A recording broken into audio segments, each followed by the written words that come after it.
Dear students, today we will see what is equipotential surface. The definition is those surfaces where electric potential on every point on the surface is same. Okay, so what is equipotential surface?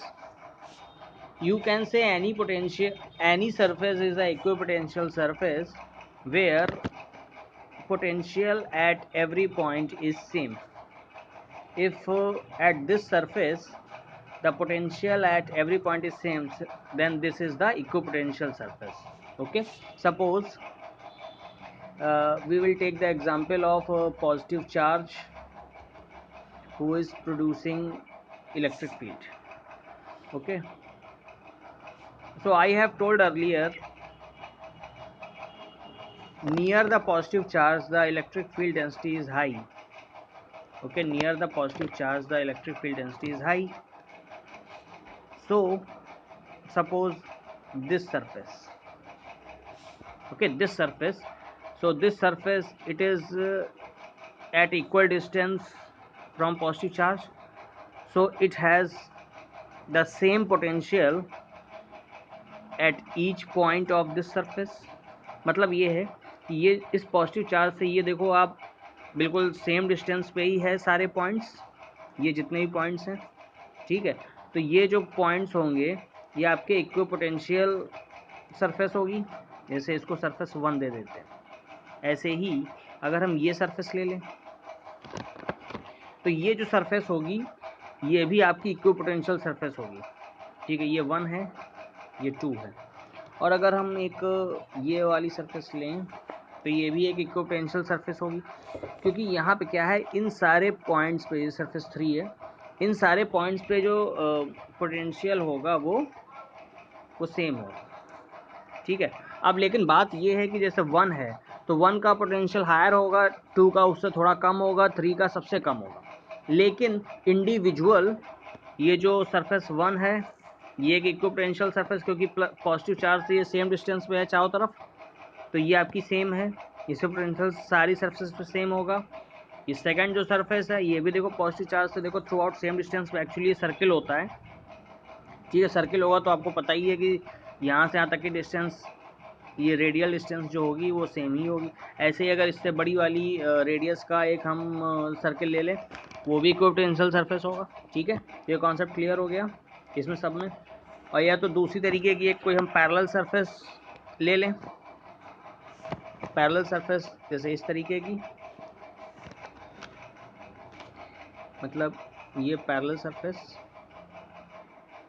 ठीक है। दो parallel surface हमने ले ली और जो electric field है उनकी direction जो है वो इस तरीके की है, ठीक है। ये इलेक्ट्रिक फील्ड इस तरीके की है, तो ये जो दोनों सरफेसेस हैं ये इक्विपोटेंशियल सरफेस है, ठीक है। अगर इन दोनों का पोटेंशियल सेम है तो ये दोनों की दोनों सरफेस कैसी हैं, इक्विपोटेंशियल सरफेस, ठीक है। अब बात करते हैं फॉर टू अपोजिट चार्जेस। तो आप ये डायग्राम देख लो, अगर देखो दो अपोजिट चार्जेस हैं तो देखो निगेटिव और पॉजिटिव चार्ज मैंने लिए हुए हैं, तो जो निगेटिव वाला है और जो पॉजिटिव वाला, देखो तो ये दोनों आपस में, ये थोड़ा सा इधर डेंस आपको दिख रहा होगा, थोड़ा सा घना दिख रहा होगा, ठीक है, क्योंकि दोनों चार्ज क्या कर रहे हैं, आपस में अट्रैक्ट कर रहे हैं, ठीक है। और अपोजिट साइड में देखो उनके बीच में डिस्टेंस ज़्यादा है। बात समझ में आ रही है?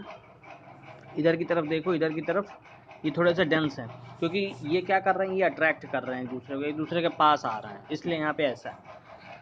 और नेक्स्ट केस देखो, फॉर टू सेम चार्जेस, अगर दोनों सेम चार्जेस हैं तो वो क्या करेंगे, रिपल करेंगे। तो इनके बीच की ये जो डिस्टेंस है ये भी देखो क्या हो रही है, ये डिस्टेंस भी क्या हो रही है, वो इंक्रीज़ कर रही है, ठीक है, वो रिपल कर रहा है, ठीक। अब आते हैं प्रॉपर्टीज़ ऑफ, ये फिगर, दोनों फिगर आप एनसीईआरटी की बुक में आप देख सकते हो, ठीक, मिल जाएगा। Properties of equipotential surface, equipotential surface की प्रॉपर्टीज़। तो पहला है work done to move a charge on an equipotential surface is zero, ठीक है। इक्विपोटेंशियल सरफेस में किसी भी चार्ज को मूव कराने पे वर्क डन क्या होगा, जीरो होगा, क्योंकि इक्विपोटेंशियल सरफेस है। इसका प्रूफ देख लो, ये सपोज ये कोई सरफेस है, ये कोई सरफेस है,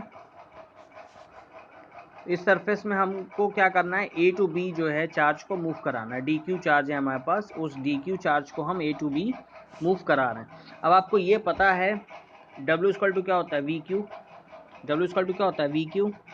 हमें चार्ज डी क्यू को मूव कराना है ए टू बी, तो डब्ल्यू इक्वल टू क्या हो जाएगा, ए टू बी के लिए W A B equal to हो जाएगा, ए टू बी मूव करना है तो V B minus V A into D Q.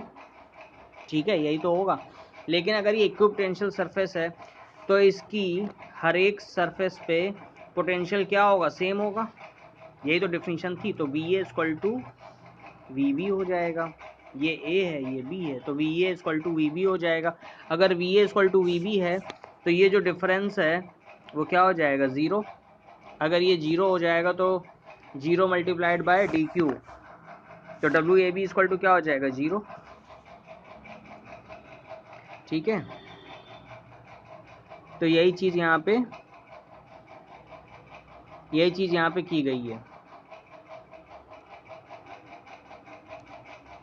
ये देखो, W A B equal to V B Q minus V A Q, तो Q times V B minus V ए।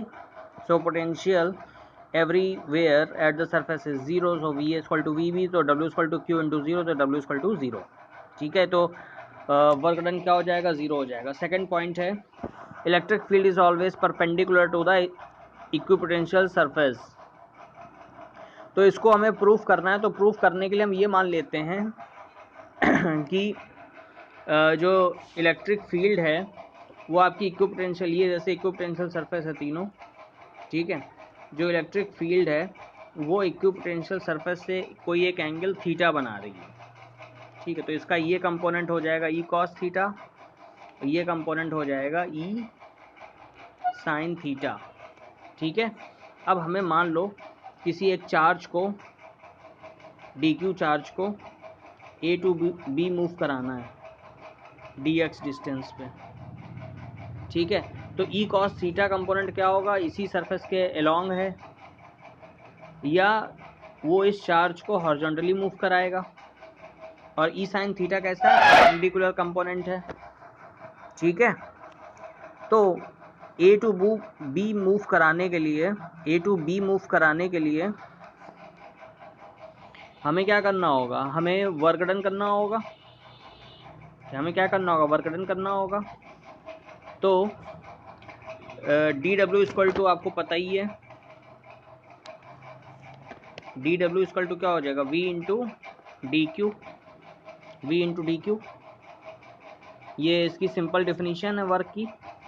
और we क्या है, we आपका पोटेंशियल डिफरेंस है, इसको पोटेंशियल डिफरेंस को डी वी भी लिख सकते हो। तो डी डब्ल्यू की एक डिफिनीशन आपको और पता है, एफ डॉट डी एक्स। अब क्योंकि यहाँ पे क्या हो रहा है, वो एक एंगल बना रहा है, तो F D X cos theta. ठीक है, एफ डॉट डी एक्स है, तो एफ ये आपका क्या आ जाएगा,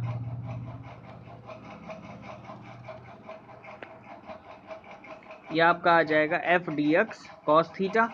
ठीक है, F D X cos theta आ गया। तो D W equal to F D X cos theta, और एफ की जगह आप क्या लिख सकते हो, ई इंटू डी क्यू।